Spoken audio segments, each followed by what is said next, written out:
Hi, I am Marga. I am going to be filming Kendra's birth story finally.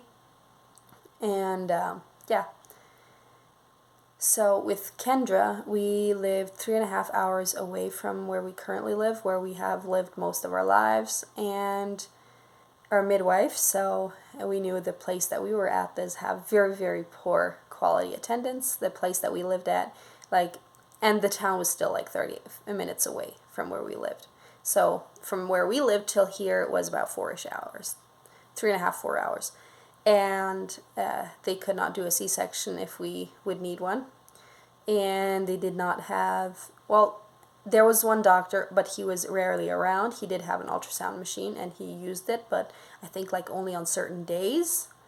And so yeah, we knew we had to come this way to have our baby. So with our midwife, we just talked it over, since with our last, it was like 5-ish hours since from the time there where I was sure, okay, yep, I'm in labor, till the baby was born. So this time, and my contractions are always super duper close, and driving is so uncomfortable for me. And yeah, so we decided it was best for us to hang around here. We could stay with my dad, and as my mom had died during that pregnancy, and so we kept my dad some company. And yeah, so we were here. We came this way at 38 weeks and 4 days. And yeah, my husband's previous work, there was a lot of pressure because it was just before harvest season, and we were hoping the baby would make an appearance rather earlier than later. But nope, I was destined to go overdue again. Well, my midwife insists on calling it not overdue. Past the 40 weeks, I guess, then. Or, yeah. Very full term. And yeah, so we started massage. We did a massage at 39 weeks. And I've been doing walks, bouncing on a birth ball. And what else did we do before that? I think that's mostly it. And, of course, getting busy in bed. Anyway, that did not help, or didn't do nothing. So at 39 weeks, we started with a prenatal massage, which was supposed to induce labor. It did not work. Did more walks, more exercising, more birth ball bouncing. Basically, the only place I sat on was a birth ball because I wanted to get that baby out. And I was really, really nervous, even though everybody kept telling me, don't you worry, everything's going to work out. You do not have to hurry, you just have to relax. The more you relax, the easier the baby will come, and all that kind of stuff. I also tried spicy foods. But anyway, I knew the pressure was on us. There was only one guy preparing to harvest, and later on, another guy came there, and then another. But man, it was so stressful, because it was harvest, and my husband was supposed to drive equipment, and they were waiting to start harvest and preparing, and then waiting so that my husband would be there and everything. They wanted to have 2 teams for stripping and cotton. That was so stressful, even though everybody told me not to. And you just can't turn things off. When you know something, you know it, and no matter how much somebody tells you another thing, you still know it. So yeah. And once I was past 40 weeks, we started tinctures every other day, and that did not help either. I got a bit of Braxton Hicks here and there from that, and that was it. Although one day I did get a bit more. I was like, maybe this is labor. And we had another prenatal massage that day. And yep, it kept getting more intense. And once we left, all done. Once we called our midwife that maybe I was going into labor, it just went away. But then again, during my pregnancy at 36 weeks once, I had quite some contractions as well. And when we were at our home, and we called our midwife, and she said, well, maybe you should consider coming this way. you have an appointment on the weekend anyway, and it was Thursday. And so she said, maybe you should consider coming this way. And we did. And as soon as I hung up with her, like the contractions started getting less, or like they started spacing out, becoming irregular and stuff, and they'd been steady at 4 minutes. And so, as everybody knows, that if you step underwater, it's supposed to tell you if the labor is real or not. So I figured, okay, I'll get in the water, I'll get in the shower, and see if contractions pick up or not. And yeah, they picked up right away again. And so we packed up everything, our girls and stuff. And once you prepare for a bit of a longer stay like that, you have to pack a bit more stuff. And we started driving, and then once we were more than halfway here, we did not have signal on the road and stuff in between, so we were really, really driving very fast, trying to make it here just to make sure. And our midwife called again, because in between at one place we did have signal, and she got to call me. After that call, one more contraction, that was it. But by then we were almost more than halfway this way, and it's quite a bit of gasoline to spend, but it was the same if we would go back, and for us financially, or if we would just continue on. So probably less if we continued on. And yeah, so we came here anyway after this massage, and then I called the midwife because of the labor contractions, and gone, or they spaced out, disappeared. And then our midwife went to bring some friends home that were further away. That was going to take, I think, 2-3 days. And during that time, a different midwife was on call. I did have an assistant midwife, and who was going to act like an assistant midwife and a doula. And so, yeah, they were going to be on call. Didn't have anything happening then. I did try castor oil, which I do not recommend you guys use if you are not under close watch, and if you're not getting checked before and after to make sure there is no distress in the baby, that you are 100% fine. And yeah, do an ultrasound here or there. But anyway, castor oil twice did not work for me. And so we just went with more tinctures, relaxing, exercising, and that kind of stuff. On and on the list went. Spicy foods, pineapple, cup of wine, which my mother-in-law always says put her right into labor because she relaxed so much. I tried it with our oldest and it didn't work. Second didn't work. Third didn't work. Fourth did not work. So anyway, and our midwife came back, was supposed to come back on a Sunday evening. Sunday morning, my assistant midwife and doula calls, and she says she has got a cold. She cannot be around that newborn baby once it's born. And so she was out. I did not have a new assistant who was on call right away. The other midwife that was on call, she had a family reunion a couple of hours away as well, which she had planned for quite a while, as she hadn't seen some of her family in like a couple of years. So I understood that, because I was missing my sister and already missing my mom. And so I told her to go ahead.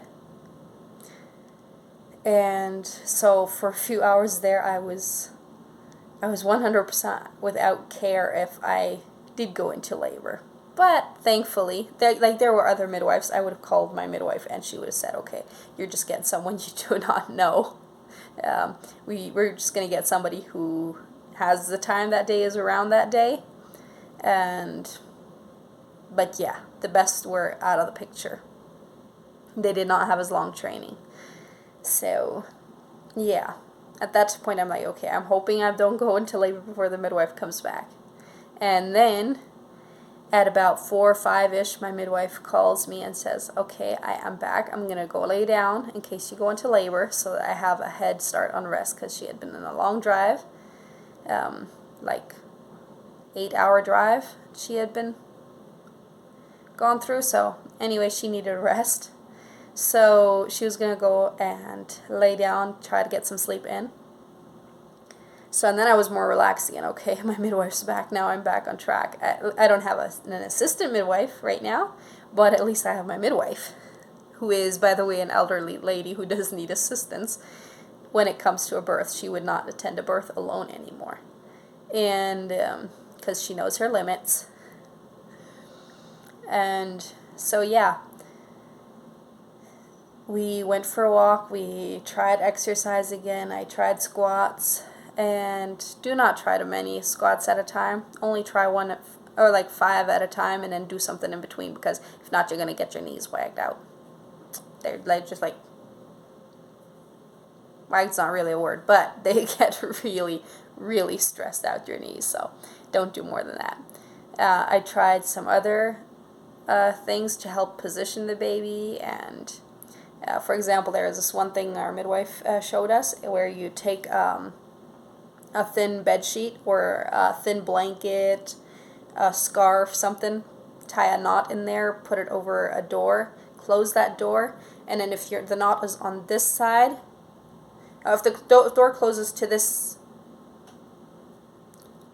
side, put the knot on this side, and then have it closed, and then on this side, you're gonna be hanging onto the sheet or whatever you have, and you're going to hang on to it low enough so that you can lower yourself into like a squat, where your lower legs, like your lower limbs, are taking the weight. Your arms are holding you there in position, birthmark, and your hips are opening up. So, and then sway side to side, which is a really comfy position, and really helps open up the pelvis and just like the hips, like they get relaxed, and just like it can get things into position. I tried that, and then squats alternating, and then we went for a walk, and then I went into labor. We had just put our daughters to sleep, which at that time they went to sleep very late, so it was past 11, and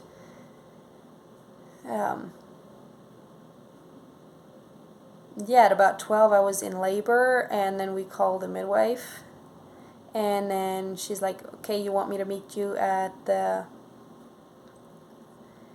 birth center in 30 or 45 minutes. Like, 45 minutes I think should do. And once my husband hung up the phone with her, I'm like, you should have definitely said 30 minutes. This is not gonna go over well. And that was like, I'd had a few contractions, and I was already, this is definitely labor.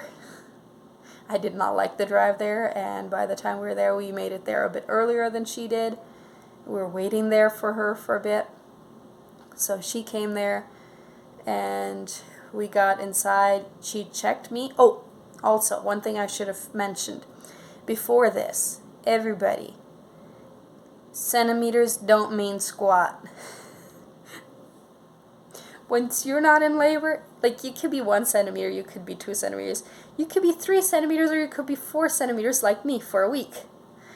And have also, another thing I should mention, what I did to try and get into labor, I have had like, I think 4 membrane sweeps. Didn't do a thing. They did not work on me either. And I was at 4 centimeters for a week. So once we got to, the midwife checked me, and I was at 8 centimeters.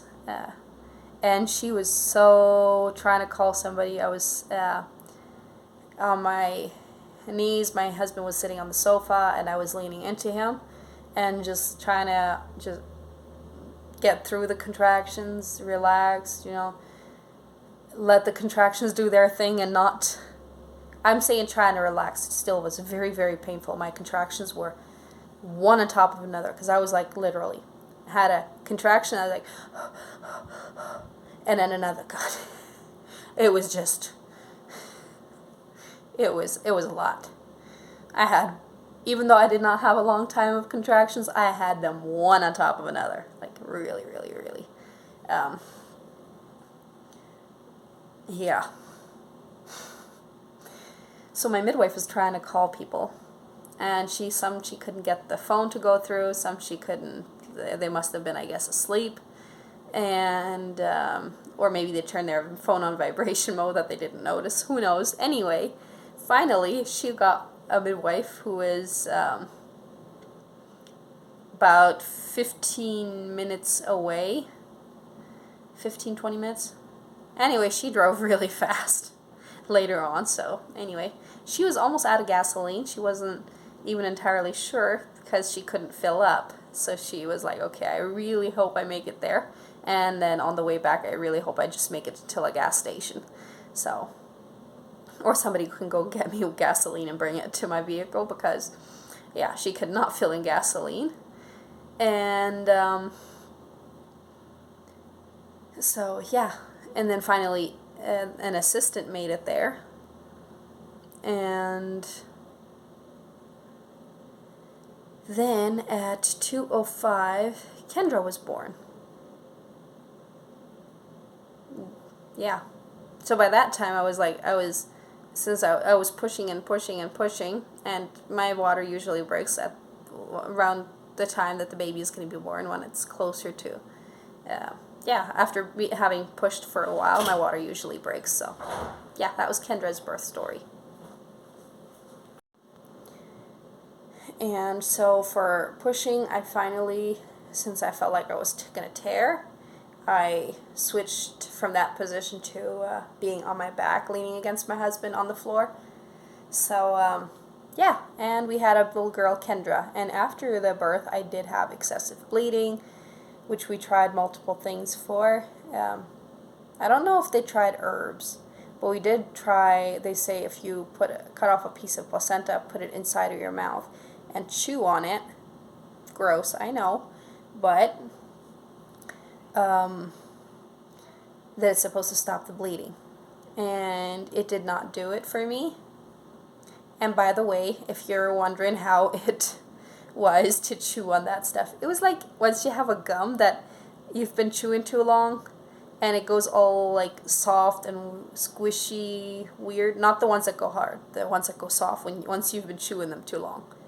It was like chewing one of those gums, flavorless and squishy, for those who wanted to know.